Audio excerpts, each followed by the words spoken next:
बेआईन crusher unit उपरे रोक लगुनी बारंबार तागिद सत्वे मानुनाहांती पत्थर माफिया बेआईन भाव चलता एक क्रसर यूनिट को नहीं एवं खोद विधायक असंतोष व्यक्त कर गंजाम पुरुषोत्तमपुर अंचल आसी एभली घटना। पुरुषोत्तमपुर निकटस्थ जोगितापल्ली पहाड़ में बेआईन क्रसर यूनिट को अचानक गस्त करछंती कविसूर्यनगर विधायक प्रताप चंद्र नायक। बेआईन भाव चलता यह क्रसर यूनिट उपरे अंकुश लगाइबा पई अधिकारी मानकु सही स्थान को डाकी तागिद करछंती।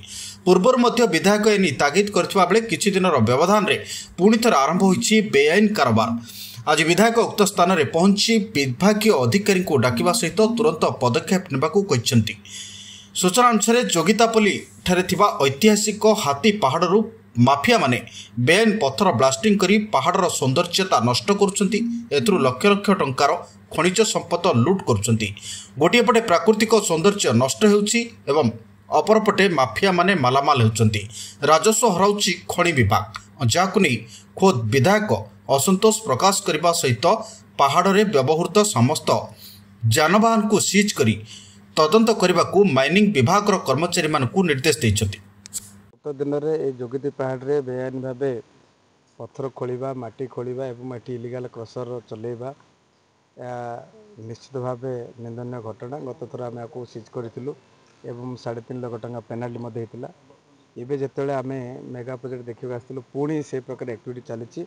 बर्तमान एठी मो मंत्री महोदय को अवगत करती माइनिंग आसछंती आमर आरआई भी अच्छा प्लस आमर स्थानीय आईएससी सार अच्छा एवं आरटीओ को जना जाठी पाखापाखि 3टा जेसीबी एवं ट्रलर ट्रैक्टर एवं क्रसर भी सब अच्छी या केमती सीज कर आगामी दिन में जो इलिगाल एक्टिविटी बंद कर निश्चित प्रयास कर सहित हाथी पत्थर जोटा कि ऐतिह्य जगह जोटी जो पहाड़ को लेकिन जो पत्थर लेकिन आम गर्व अनुभव करूँ माफिया मैंने खाई चले से 3टा जेसीबी 2टा ट्रलर एवं गोटे ट्रैक्टर धरा या सब सीज कर आगामी दिन में जो मैंने इलिगाल एक्टिविटी कर बंद करने प्रशासन निश्चित भाव पदक्षेप ने।